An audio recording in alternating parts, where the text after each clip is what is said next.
O eto na, sabi ni Senator Lacson, kailangan daw ibangon ang dignidad at integridad ng Senado dahil pinagtatawanan na ito.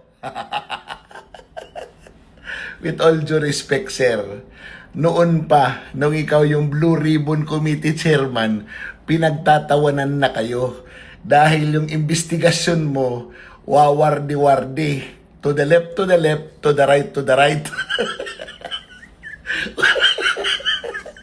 Tapos nag-submit ka ng partial report para lang makasuhan yung mga kasama mo sa Senado. Pambirang patisto, sir. Huwag na tayo magmalinis, ha? Sabi nga ni General Torre dati, ha? Nabasa ka na, maligo ka na lang. Total nandyan na kayo eh. Kingin ang buhay to talaga. Alam nyo, whatever you do, whatever intentions you have, whatever you have in your mind, your outward act will always be subject of scrutiny. Ano man ang nasa isip mo, lalabas at lalabas yan sa actions mo, na yun talaga ang intensyon mo. So whatever it is, sir, hindi bobo ang mga Pilipino. Hindi po ngayon naging katawa-tawa ang Senado. Noon pa po. Ngayon po, ang Senado ay mas lalong hinahangaan dahil merong naninindigan kahit manipis lang na majority para ipaglaban ang totoong laban ng taong bayan.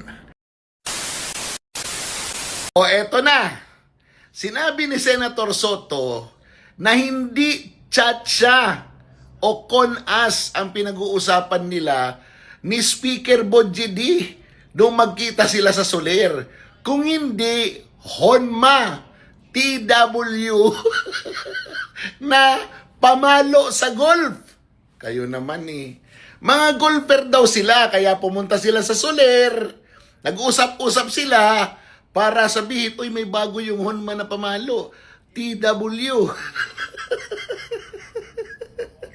Na-try mo na ba? Yan lang daw ang pinag-usapan nila.